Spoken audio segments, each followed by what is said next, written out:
इस एक्सपेरिमेंट में साइंटिस्ट सबसे पहले एक महिला के फेस पर मेकअप से एक फेक स्कार बनाते हैं। जब वो खुद को मिरर में देखती है तो उसे लगता है कि उसका चेहरा सच में खराब दिख रहा है। फिर साइंटिस्ट उससे कहते हैं कि ये स्कार क्रैक ना हो, इसलिए वो थोड़ा सा मॉइस्चराइजर लगाएंगे, लेकिन उसे ये नहीं पता होता कि मॉइस्चराइजर लगाने के बहाने स्कार को पूरी तरह से हटा देते हैं। उसके बाद उसे एक अनजान इंसान से बात करने के लिए भेजा जाता है, लेकिन वो अब भी यही सोच रही होती है कि उसके चेहरे पे वो स्कार लगा हुआ है। बाद में जब उससे पूछा जाता है कि एक्सपीरियंस कैसा था, तो वो कहती है कि उस इंसान ने उससे आई कांटेक्ट नहीं किया।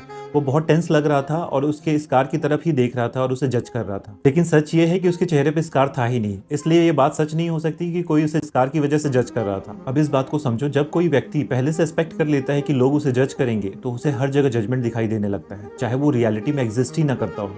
और यही हम सबके साथ भी होता है। हम पहले से डिसाइड कर लेते हैं कि लोग हमें जज करेंगे, लोग हमारे बारे में क्या सोचेंगे, और फिर हमें वैसा ही फील होने लगता है। याद रखिए, जैसा इंसान खुद के बारे में सोचता है, वैसा ही उसके सामने वालों का व्यवहार महसूस होने लगता है। अगर वह खुद को काबिल नहीं मानता, तो उसे लगता है कि दुनिया भी उसे काबिल नहीं समझती।